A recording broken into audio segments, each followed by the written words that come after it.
अंतर्राष्ट्रीय राम स्नेही संप्रदाय का 257वां वार्षिक उत्सव मनाया जा रहा है। इसके संस्थापक स्वामी रामचरण जी महाराज थे। राम स्नेही संप्रदाय स्वामी रामचरण जी महाराज के नाम से प्रसिद्ध है, जिन्हें राम जी महाराज भी कहा जाता है। वह एक ऐसे संत थे जिन्होंने राम नाम के गुणगान को देश ही नहीं अपितु विदेशों तक पहुंचाया। उनकी तपस्या और साधना से उन्हें राम स्नेही पुकारा जाने लगा। आज भी उनकी तपस्या और साधना से राम नाम को करोड़ों मानव सुमिरन करते हैं और उनकी गाथा और उनके मार्गदर्शन पर राम स्नेही संप्रदाय चल रहा है। भक्ति की रसधार से पृथ्वी को सरोबार कर रहा है, जिसका मुख्य पीठ शाहपुरा में है तथा यहाँ अंतर्राष्ट्रीय राम स्नेही संप्रदाय का कार्यालय भी स्थित है। स्वामी रामचरण जी महाराज का जन्म जो है 24 फरवरी 1720 में टोंक जिले के सोडा गांव में हुआ था।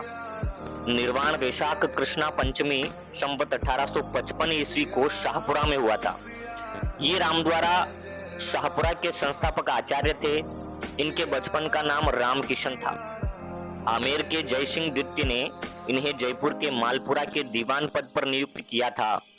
पिता की मृत्यु के बाद भौतिकवाद के प्रति रामचरण जी की रुचि कम होने लगी। कुछ समय बाद ही इन्होंने संन्यास ग्रहण कर लिया और शाहपुरा के निकट दांतड़ा गांव में गुरु कृपाराम जी के संपर्क में आए और इनके शिष्य बन गए। कृपाराम जी से शिक्षा ग्रहण कर भिलवाड़ा में मियाँ चंद जी की पहाड़ी पर इन्होंने तपस्या की और राम नाम की स्तुति शुरू कर दी।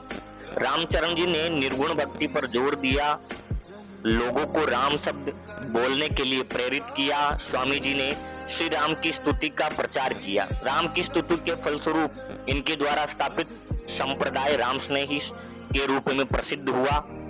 हम आज 257वां अंतर्राष्ट्रीय फूलडोल महोत्सव से मना रहे हैं। हम वर्तमान पीठाधीश्वर आचार्य राम दयाल जी जगतगुरु महाराज से जानेंगे कि क्यों फूलडोल महोत्सव को फूलडोल नाम दिया गया है और क्या रामधाम शाहपुरा की मान्यता है, क्यों देश विदेशों में भी इन्हें पूजा जाता है, क्या है अभिनव वाणी और किसकी यहाँ समाधि स्थल है जिनके चमत्कार से दुनिया उन्हें पूजती है। यहाँ लच्छा बांधने से भी मनोकामनाएं पूर्ण होती है।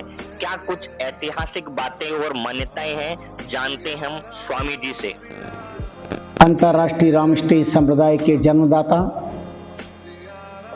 पूज्यपाद तपश्चरण महाप्रभु स्वामी रामचरण जी महाराज रहे, जिनका अवतरण जयपुर राज्य अंतर्गत डिग्गी कल्याण तीर्थ भूमि के समीपस्थ सोडा जैसे छोटे से ग्राम में अपने ननिहाल में हुआ था।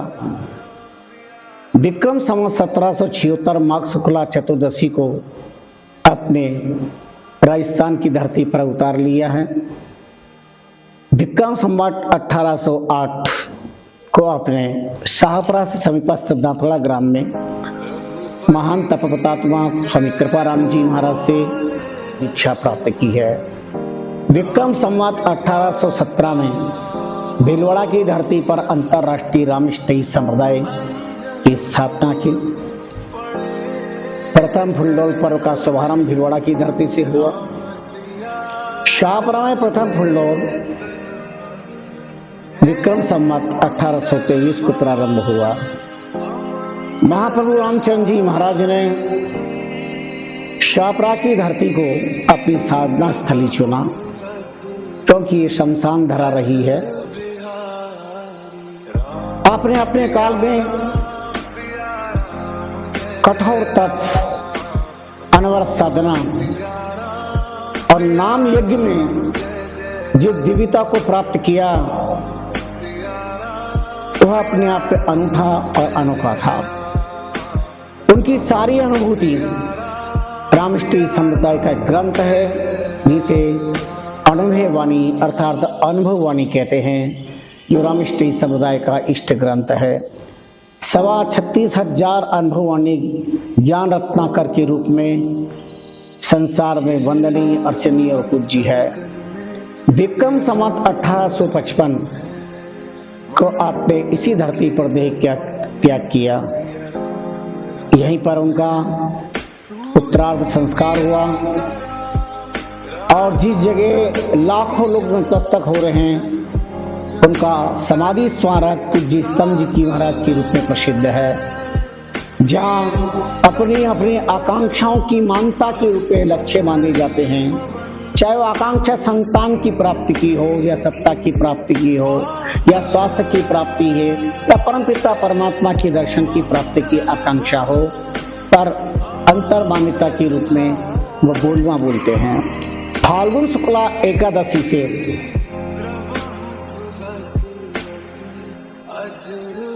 कृष्ण शुक्ला सप्तमी तक यह फुल्लोल महोत्सव चलता है, पर इसमें 5 दिवसीय फुल्लोल महोत्सव विशाल रूप में जहां तमाम संत और भक्तों का सैलाब उमड़ता है, वह फाल्गुन शुक्ला पूर्णिमा से लेकर चैत्र कृष्ण पंचमी रंग पंचमी तक इस फुल्लोल पर्व पर प्रातःकाल 5 बजे से 6 बजे तक रामधुनी होती है, 9 बजे वाणी जी का पाठ होता है, 10 बजे राममेड़ी से शाहपुरा धाम तक भव्य शोभा यात्रा गोरखा जी की होती है, जहाँ भक्त रामचंद्र जी महाराज के भजनों का खूब आनंद से गाते झूमते हंसते आनंद के साथ प्रतिदिन शोभा यात्रा निकालते हैं। पंचमी रंग पंचमी इसका समापन पर्व होता है। उस दिन ठीक 12 बजे अभिजीत मुहूर्त में कृष्ण चैत्र कृष्णा द्वितीया बीज से अलग अलग गांव की चातुर्मास की अर्जियां प्रारंभ होती है और वह चतुर्थी तक अर्जी वाचन पंचमी को भी चलता है। पंचमी के दिन एक अद्भुत फैसला सामने आता है कि चातुर्मास कहाँ का होगा। ऐसा कोई निश्चित नहीं हो सकता कि वहीं चातुर्मास होगा। ठीक अभिजीत मुहूर्त आने पर जो अंतर प्रेरणा महाप्रभु रामचंद्र जी महाराज कर देते हैं, दाना पानी नानका मोपे क्यों जाए, किधर की इच्छा किधर को ले जाए, उनकी अंतर प्रेरणा ठीक अभिजीत मुहूर्त में चाहे कोई कितनी तैयारी कर ले, कोई कितना ही अपना दावा ठोक दे कि नहीं वही होगा हम कहना चाहते हैं, लेकिन उन महापुरुषों की शक्ति को कोई पहुंच नहीं सकता। ठीक अभिजीत मुहूर्त आते ही प्रेरणा होती है, अलग अलग गांव वालों को बिठा दिया जाता है और उन सबसे बातचीत सलाह मशवरा करते हैं, एक दूसरे को समझाइश करने का प्रयास करते हैं कि आप एक साल और प्रयास करो, आप प्रयास करो, आप प्रयास करो। कभी कभी बहुत कसमकश कोई मानने के लिए तैयार नहीं होता है, तब जैसे ही मुहूर्त आता है उनको कहते हैं अब आप लोग शांत रहें और जो उनका आदेश है उसको आप और हम सभी स्वीकार करेंगे। अर्जी अपनी ही मर्जी उनकी आगे किसी की मर्जी नहीं चलती। अभिजीत मुहूर्त होते ही गोरखा जी महाराज का ध्यान करते हैं, रामचंद्र जी महाराज का उसको हाथ पे लेते हैं और जैसी प्रेरणा होती है वहाँ के भक्त पगड़ी बांध कर बैठे होते हैं, उनके मस्तक पर रख देते हैं, लोग जय जयकार कर देते हैं। फैसला हो जाता है कि चातुर्मास अमुक गांव में होगा। उसके साथ फुल्लोल मेला भक्तों का संपन्न हो जाता है और संतों का मेला बराबर चलता है 25 दिन का। ये 15वीं गादी है। इसके पहले 14 आचार्य अब तक हो चुके हैं और इस शरीर को ही महाप्रभु की गोद में बैठे,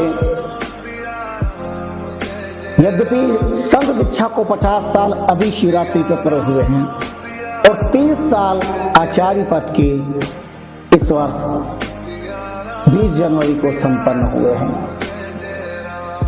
गुरुदेव, ये जो महोत्सव है इसका फूलडोल कैसे नाम पड़ा है? इस संप्रदाय की परंपरा में कुछ भक्तों ने 200 वर्ष पूर्व इस संप्रदाय के जन्मदाता महाप्रभु रामचंद्र जी महाराज से निवेदन किया कि कोई हम भक्त लोग आपके चरणों में आए, ऐसा कोई दिन तय कर लीजिए। तब सबके सम्मति से होली का पर्व तय किया गया। जब सब एकत्रित हो गए संत भक्त, तब कहा अपन ये पर्व क्या करें और इसका क्या नाम होना चाहिए, ये कहना था। और महाप्रभु की तपस्या का प्रताप, एक बालक एक छोटा सा ग्रंथ लेकर उपस्थित हो गया, ठीक प्रहलाद की उम्र का, और उस पर लिखा था पहला चेत। और जैसे ही सामने आया और आकाश से फूलों की बरसात हुई, उसी समय महाप्रभु ने कहा इसका नाम फुल्लोल पर्व रखा जाए। लोगों ने जय जयकार किया, तब से लेके आज दिन तक फुल्लोल पर्व माना जाता है। जी गुरुदेव, एक ये वाणी जी का जो थाल निकलता है, वाणी जी के थाल में क्या कुछ प्रसिद्ध है और वाणी जी का थाल क्यों निकलता है, उसमें क्या समाहित है? ये स्वरूपा वही 398 पदार्थ बना के लेकर आई थी और हाजिर किया था। तब से अनेक पदार्थ बना करके महाराज श्री के साथ जुलूस में लेके आने की परंपरा है। कौन थी स्वरूपा भाई, क्या था? स्वरूपा भाई महाप्रभु रामचंद्र जी महाराज के गृहस्थ शिष्य नवल राम जी माहेश्वरी मंत्री, उनकी बेटी का नाम था। और उनकी रामचंद्र जी महाराज के पर अनन्य श्रद्धा और आस्था थी। जीवन पर्यंत उन्होंने भजन किया, ससुराल नहीं गई, क्योंकि बचपन में शादी हो जाती थी। जब गोना लेने के लिए आए तो श्री महाराज के चरण विश्वास रखते थे, गोपका जी का पाठ करना, वितरण करना, फिर भोजन। जब बैलगाड़ी पे लेके भिलवाड़ा से मंडपिया जा रहे थे तो उनका भूख लग रही, नाश्ता पानी कर लें। बोले आप करो, मैं नित्यनेम करके फिर करूंगी। 2-3 बार आग्रह किया तो गोटका जी लेके पाठ कर रहे थे, उनको बड़ा बुरा लगा। उन्होंने वो गोटका जी छीन कर पानी में डाल दिया।